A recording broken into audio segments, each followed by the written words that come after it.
शेती माझी प्रयोगशाळा या यूट्यूब चॅनलमध्ये मी आपलं स्वागत करतो. या चॅनलवर आपण नवीन असाल तर या चॅनलला सबस्क्राईब करा. या चॅनलचे नवनवीन व्हिडिओ पाहण्यासाठी बेल आयकॉन नक्की दाबा. आपणास व्हिडिओ आवडल्यास लाईक आणि शेअर अवश्य करा. नमस्कार, मी डॉक्टर मच्छिंद्र बांगर, महाराष्ट्रातील आणि देशातील हवामान परिस्थिती संदर्भात ताजा अंदाज देणारे. आपण जर आता बघितलं तर भारताच्या 70-80% भागावर पावसास अनुकूल अशा प्रकारचे ढग देखील नाहीत. याचाच अर्थ मान्सून कमजोर झालेला आहे. भारतीय मान्सून वीक का झाला तर त्याचं मुख्य कारण आता आपण मान्सूनच्या वाऱ्यांचा प्रवाह बघूयात. या पद्धतीने मान्सूनच्या वाऱ्यांचा प्रवाह आपल्याला जाताना दिसतोय. अगदी भारताच्या भूभागावरील मान्सून देखील विरुद्ध दिशेने निघून जातोय. त्यामुळे बाष्पयुक्त वारे जर भारतावर आलेच नाही तर पाऊस होणार नाही. त्यामुळे 22 चक्रीवादळात प्रशांत महासागराच्या उत्तरेला वारे निघून गेले आहेत.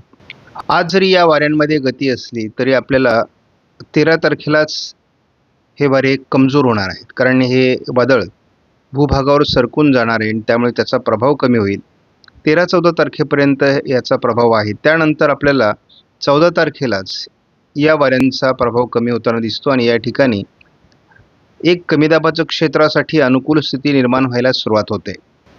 साधारणपणे आपण बघतो की कमी दाबाचं क्षेत्र तयार होण्याकरता हवेचा दाब कमी व्हावा लागतो आणि हवेचा कमी दाब हा सध्या उत्तर भारतामध्ये आहे. म्हणजे आपल्याला या ठिकाणी 998, 995 पर्यंत हवेचा दाब कमी झालेला दिसतोय, अगदी 994 पर्यंत.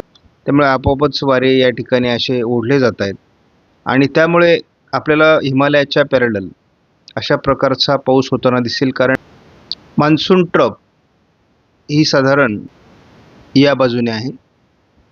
जर ढग तयार झाले तर ती थोडी खाली झुकू शकते. या पलीकडे मान्सून ट्रफमध्ये विशेष प्रभाव नाही.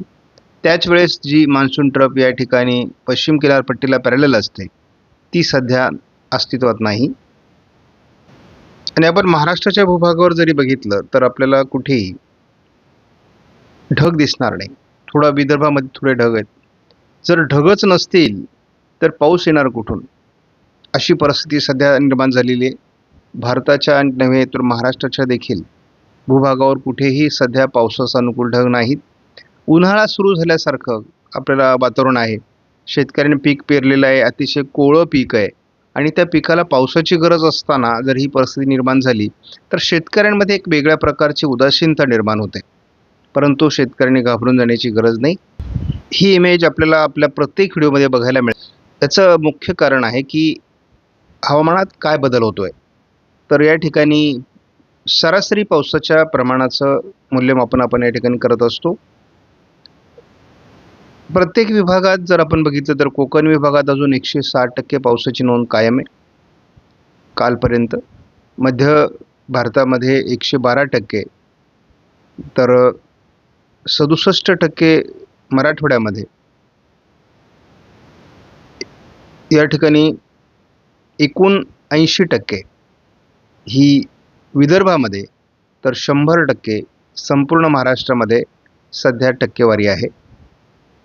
मात्र आपल्याला सगळ्यात दुर्दैवी अशा प्रकारचं वातावरण दिसतंय ते नंदुरबारमध्ये 71 ते 72% घट या ठिकाणी दिसते. 27 ते 28% पाऊस या ठिकाणी फक्त झालेला आहे. त्यापाठोपाठ इतरही जे काही रेड कलरमध्ये दिलेले जिल्हे आहेत त्यांची सुद्धा अवस्था बिकट आहे. आपण देशातली देखील स्थिती बघत असतो. आता सध्याच्या आकडेवारीनुसार कालपर्यंत -16% म्हणजेच 16%ची घट आहे. एकूण 84% पाऊस आत्तापर्यंत देशात पडलेलीची माहिती कालच्या डेटला उपलब्ध आहे.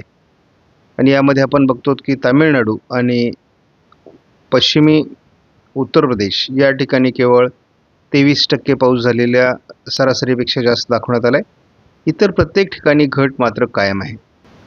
पावसाचा खंड असल्यामुळे प्रत्येक दिवशी वातावरण हे अतिशय निगेटिव्ह होत चाललेलं आहे. म्हणजे आपण या ठिकाणी जर बघितलं तर पावसाचं प्रमाण अगदी अंदमान निकोबार बेटं असतील किंवा इकडे मालदीव वगैरे असेल, सगळ्या ठिकाणी अगदी बेटांवर देखील पाऊस नाही आहे. त्यामुळे अतिशय वीक अशा प्रकारचा मान्सून आपण भारतामध्ये केवळ आणि केवळ एल निनोमुळे अनुभवतो आहोत, हे लक्षात घ्या. MGO हा अतिशय महत्त्वाचा घटक आपण मान्सूनच्या कालावधीमध्ये मानतो आणि या ठिकाणी आपण बघतो की त्याची सुरुवात 1 पासून होते आणि ती जवळपास पुन्हा 1 पर्यंत येऊन थांबते आणि हे त्याचे टप्पे आहेत. तर याच्यातील केवळ महत्त्वाचे टप्पे जे आहेत ते 1, 2 आणि फार तर 4 पर्यंत. ह्या काळात जर तो या ठिकाणी जर तो असेल, या फेजमध्ये असेल, तरच आपल्याला भारतामध्ये पाऊस होतो, अन्यथा पावसाची शक्यता कमी असते किंवा आपल्या मान्सूनला तो हेल्प करू शकतो. मान्सून वीक का होतोय? जोपर्यंत प्रशांत महासागरामध्ये MGO फेज असणार आहे तोपर्यंत तिथे वादळ तयार होणार आहेत आणि त्या वादळांच्या दिशेने आपलं बाष्प जाणार आहे. त्यामुळे MGOचा निगेटिव्ह अशा प्रकारचा इम्पॅक्ट हा भारतीय मान्सूनवर पडणार आहे. MGOचा या ठिकाणी आपल्याला आज साधारण आपण या ठिकाणी आहे आणि तो पुढे प्रवास करत एक अनुमान आहे की शेवटच्या म्हणजे 26 तारखेला साधारण तो फेज 1 मध्ये येऊन 5 तारखेपर्यंत खालील 4 फेजमध्ये राहण्याची शक्यता आहे आणि असं जर झालं तर यदा कदाचित MGOचा फायदा आपल्याला फर्स्ट वीक ऑफ ऑगस्ट होण्याची शक्यता आहे आणि त्यामुळे एखादं डिप्रेशन तयार होण्याची शक्यता बंगालच्या उपसागरामध्ये आहे आणि हा मुख्यत्वे ECMWF मॉडेलचा अंदाज असल्यामुळे आपण याच्यावर विश्वास करतो. 8 जुलैच्या रिपोर्टनुसार सध्या इंडियन ओशन हा निगेटिव्ह फेजमध्ये किंवा नॅचरल फेजमध्ये आहे. त्यामुळे आपल्याला त्याचा काही उपयोग नाही. तर काही एजन्सीच्या म्हणण्यानुसार तो पॉझिटिव्ह होणार आहे यावर्षी, पण कधी होणार आहे? नोव्हेंबरमध्ये. आपण साधारण म्हणतो की नोव्हेंबरमध्ये जर तो पॉझिटिव्ह होणार असेल तर त्याची सुरुवात ही ऑगस्टमध्ये होईल आणि तेव्हा तो पूर्णपणे पॉझिटिव्ह झालेला बघायला मिळेल. याचाच अर्थ आपल्याला ऑगस्ट 15 नंतर किंवा सप्टेंबरमध्ये, ऑक्टोबरमध्ये, नोव्हेंबरमध्ये पावसाची शक्यता अधिक आहे. न्यूमेरिकल मॉडेल प्रिडिक्शनचा अंदाज बघितला तर आपल्याला पूर्व भारतामध्ये पाऊस दिसतोय 16 तारखेला. या ठिकाणी सिस्टम विकसित होतील, त्याचा थोडा परिणाम कोकण किनारपट्टीला पाऊस वाढेल. 17 तारखेला तीच परिस्थिती आहे. 18 तारखेला विशेष वातावरणात फरक नाही. 19ला स्थानिक वातावरणात थोडी वाढ होऊ शकते. 20 तारखेला मात्र महाराष्ट्रात पावसास अनुकूल ढग निर्माण होऊ शकतात आणि बंगालच्या उपसागरात एक नवीन वादळी प्रणाली विकसित होण्याची शक्यता आहे. महाराष्ट्रामध्ये पावसास अनुकूल ढग 21 तारखेला असतील JFS मॉडेलनुसार आणि एक वादळी प्रणाली देखील विकसित होण्यासाठी अनुकूल वातावरण तयार होईल. मुळातच जेव्हा आपण 15 तारखेपासून अंदाज बघू तेव्हा आपल्या लक्षात येईल की कोकण किनारपट्टीसहित अंतर्गत महाराष्ट्रामध्ये स्थानिक वातावरणाला पोषक स्थिती निर्माण होईल. 16 तारखेला यामध्ये वाढ होण्याची शक्यता आहे. 17 तारखेला यामध्ये वाढ होईल. 18 तारखेला देखील वाढ होण्याची शक्यता आहे. पण एक लक्षात घ्या, आम्ही जरी आपल्याला 16, 17, 18 पाऊस सांगत असलो तरी तो अतिशय लिमिटेड ठिकाणी, अतिशय कमी ठिकाणी होईल. मात्र कोकणात घाटमाथ्यावर पाऊस प्रमाण वाढेल. 19 तारखेपासून मात्र अंतर्गत महाराष्ट्रामध्ये विदर्भ, कोकण, मराठवाडा, पश्चिम महाराष्ट्र या ठिकाणी ठिकठिकाणी काही गावांमध्ये, काही तालुक्यांमध्ये खूप चांगला पाऊस होईल. 20 तारखेपासून याचं प्रमाण ठिकठिकाणी अधिक वाढेल. 21 तारखेला महाराष्ट्रातील अनेक भागामध्ये खूप मोठ्या प्रमाणात ठिकठिकाणी पावसाचे प्रमाण आपल्याला बघायला मिळेल. शिवाय हे वातावरण पूर्वेकडून सरकतंय, त्यामुळे आपल्याला अतिशय चांगल्या पद्धतीचा इम्पॅक्ट त्याचा बघायला मिळेल. 22 तारखेपासून विदर्भात मुसळधार पावसाची शक्यता अगदी पूर्व मराठवाड्यापर्यंत. 23 तारखेला एक कमी दाबाचं क्षेत्रच विदर्भ मराठवाड्यावर परिणाम करण्याची शक्यता आहे आणि त्यामुळे गडचिरोली, चंद्रपूर, यवतमाळ या काही भागात अतिवृष्टीची शक्यता राहील.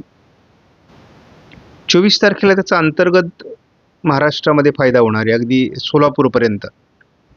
आमच्या सोलापूरकरांना खूप पावसाची प्रतीक्षा आहे, कारण उन्हाळा मोडलेला नाही आहे आणि थोडं 24 तारखेला या ठिकाणी पॉझिटिव्ह वातावरण आहे, परंतु हे वातावरण मध्य प्रदेश, गुजरातकडे सरकतं आहे, त्यामुळे त्याचा थोडा परिणाम असणार आहे, कारण पश्चिमी शाखा पूर्ण वीक आहे.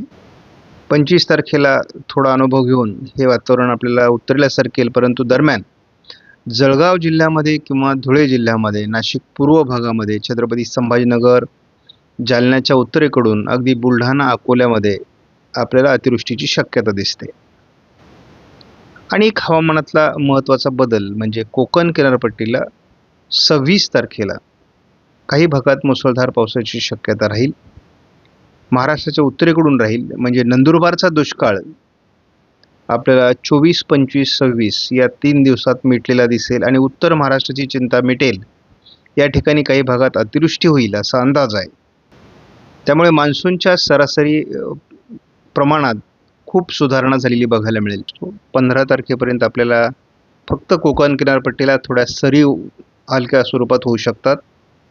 पुढे 20 तारखेपर्यंत अंतर्गत महाराष्ट्रात स्थानिक क्षेत्र निर्माण होण्याची शक्यता आहे.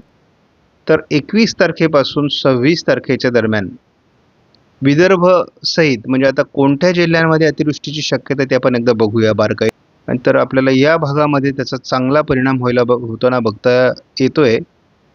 तर आपण साधारणपणे हा सगळा भाग या काळात पावसाने अनुकूल परिस्थिती निर्माण केलेला बघायला मिळेल. तर आपण या भागात चांगला पाऊस होणार आहे. तर उर्वरलेला जो भाग आहे या ठिकाणी स्थानिक वातावरणाचा परिणाम आपल्याला बघायला मिळतो. पर्जन्य छायेचा प्रदेश आणि काही मराठवाड्याचा पश्चिमी भाग या ठिकाणी आपल्याला याचा परिणाम कमी होताना दिसतो, हे लक्षात घ्या. मात्र या ठिकाणी पाऊस होणार. 15 तारखेपासून थोडा हलक्या पावसाचा प्रभाव दिंडी मार्गामध्ये निर्माण होईल, जे स्थानिक वातावरण होतं त्यामुळे. 16 तारखेला देखील हे स्थानिक वातावरणाचा थोडा परिणाम राहील, परंतु विशेष पाऊस 16लाही नाही आहे. 17ला थोडं हे स्थानिक वातावरण वाढतंय. ठिकठिकाणी आपल्याला 18 तारखेला पावसाची शक्यता वाटते. याचं प्रमाण 19ला वाढताना दिसते आणि थोडं पश्चिम महाराष्ट्रामध्ये त्याचा प्रभाव किंवा मराठवाड्यामध्ये, विदर्भामध्ये याचा प्रभाव वाढतोय. मात्र 20 तारखेपासून चांगल्या प्रकारचं प्रमाण आपल्याला वाढताना दिसेल. 21 तारखेला विदर्भाकडून पावसाचं प्रमाण वाढेल. प्रत्यक्ष मोठे पाऊस आपल्याला विदर्भाच्या काही जिल्ह्यांमध्ये 22-23 बघायला मिळू शकतात. यामध्ये यवतमाळ आहे, गडचिरोली आहे, चंद्रपूर आहे, वर्धा आहे, नागपूर आहे, भंडारा आहे, गोंदिया आहे, अमरावती आहे, अकोला आहे, बुलढाणा आहे. या जिल्ह्यांकडे अगदी वाशिम, नांदेड आणि परभणीचे काही भागात, पूर्व भागात आपल्याला याचा परिणाम दिसेल. मात्र हे थोडं उत्तरेकडून सरकत असल्यामुळे याचा परिणाम महाराष्ट्रावर कमी होतोय. परंतु उत्तर महाराष्ट्रातील नंदुरबार, धुळे आणि जळगावमध्ये मात्र याचा परिणाम सकारात्मक होण्याची शक्यता आहे. 26 तारखेपासून मग कोकणातील पाऊस परत वाढत असल्यामुळे पुन्हा वातावरण कसं बदलते ते आपण बघूयात. परंतु 26 तारखेपासून 8 ऑगस्टपर्यंत चांगल्या पावसाचे अंदाज देखील आहेत. कारण याला MGO फेज SMWF मॉडेलने दाखवलेला आहे सकारात्मक. त्यामुळे आपल्याला यदा कदाचित या पुढचा पाऊस कोकणासहित महाराष्ट्रासाठी वरदान ठरण्याची शक्यता आहे. जसा आपण पहिला आठवडा जुलैचा चांगला बघितला, तसाच आपल्याला ऑगस्टचा पहिला आठवडा देखील चांगला दिसण्याची शक्यता आहे. आपणास व्हिडिओमधील माहिती महत्त्वपूर्ण वाटल्यास लाईक करा, शेअर करा, चॅनलला सबस्क्राईब करा. धन्यवाद. जय हिंद, जय महाराष्ट्र, जय बळीराजा.